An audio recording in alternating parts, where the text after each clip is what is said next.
ನಾಗರಿಕರು ಬೇಕಾದವ್ರ ಕಡೆ ನನ್ನ ಮೇಲೆ ವಾಯ್ಸ್ ರೆಕಾರ್ಡ್ ಇದೆ, ಅದು ಬರಂತದಿಂದ ಹೇಳ್ತೀನಿ. ದುಡ್ಡು ಕೊಡ್ತೀನಿ, ನಂಗೆ ತೊಂದರೆ ಅದ, ಈಗ ತೊಂದರೆ ಅದ ಅಂತ ಹೇಳ್ತಾ ಇದ್ರು. ಹ್ಯಾಂಗ್ ತೊಂದರೆ ಅದ ಗೊತ್ತಿಲ್ಲ. ಬಸವ ಕಲ್ಯಾಣದ 100 ರೂಪಾಯಿ 100 ಕೋಟಿ ತನಕ ಎಲ್ಲಾ ಕೆಲಸಗಳು ಅವರೇ ಮಾಡಲ್ತಾರೆ. ತೊಂದರೆ ಅಂತಂದ್ರೆ ಅದು ನಾವು ಹೇಳೋದು ತೊಂದರೆ ಅಂತ ಹೇಳ್ಕೋತ ಅದೇ ನಮ್ದು ಮಧ್ಯವರ್ತಿಗಳು ಮಾತಾಡ್ತಾ ಇದ್ರು ಅವ್ರ ಜೊತೆ. ಅದು ನಡೀತಾ ಇತ್ತು. ಕೊಡ್ತೇವೆ ನಡೀತಾ ಇತ್ತು. ಅದು ಸ್ಲಿಪ್ ಇದೆ. ಬರಂತದಿಂದ ನಾನು ಬಿಡುಗಡೆ ಮಾಡ್ತೀನಿ. ಒಂದೇ ಸಲ ಮಾಡೋದಿಲ್ಲ, 4 ಹಂತ. ಇದು ಫಸ್ಟ್ ಹಂತ, 2ನೇ ಹಂತ, 3ನೇ ಹಂತ. ಯಾವ ಬೈ ಎಲೆಕ್ಷನ್ದಾಗ ಇಲ್ಲಿಂದ ಬೆಂಗಳೂರು ತನಕ ಏನಾಯ್ತು, ಎಲ್ಲೆಲ್ಲಿ ಏನಾಯ್ತು ಅವೆಲ್ಲನೇ ನಾನು ಬಟ್ಟ ಬಯಲು ಮಾಡಿ. ನಾಳೆಲ್ಲ ವಿತೌಟ್ ಡಾಕ್ಯುಮೆಂಟ್ ನಾನು ಮಾತಾಡಲ್ಲ.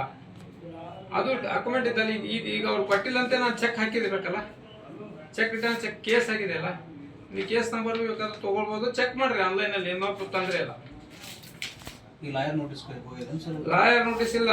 17/10/2020 chief justice magistrate Bengaluru city, ಅಲ್ಲಿ ಜನಪ್ರತಿನಿಧಿ ಕೋರ್ಟ್ ಅಂತ ಇರ್ತದೆ. ಇದೆಲ್ಲ ಜನಪ್ರತಿನಿಧಿಗಳು ಅಲ್ಲೇ ಫೈಲಿಂಗ್ ಮಾಡ್ತಾ ಅಲ್ಲೇ ಫೈಲ್ ಆಗಿದೆ. ಕ್ರಿಮಿನಲ್ ಕೇಸು ಆಲ್ರೆಡಿ ಅರ್ಜಿ ಕೊಟ್ಟಿನಿ.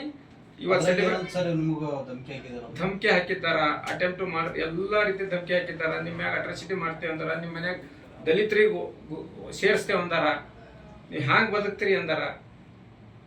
ಹ್ಯಾಂಗ್ ಬದುಕ್ತೀರಿ, ನಿಮ್ಮ ಮಗ ಹ್ಯಾಂಗಿರ್ತಾನ ಹ್ಯಾಂಗ್ ಇದು ಮಾಡಬೇಕು, ಅವನು ತಕ್ಲೀಫ್ ನೋಡಿ ನಾನು ಹೆಂಡತಿ ಸಾಯ್ಬೇಕಂತಂದಾರ. ಯಾಕ್ರಿ?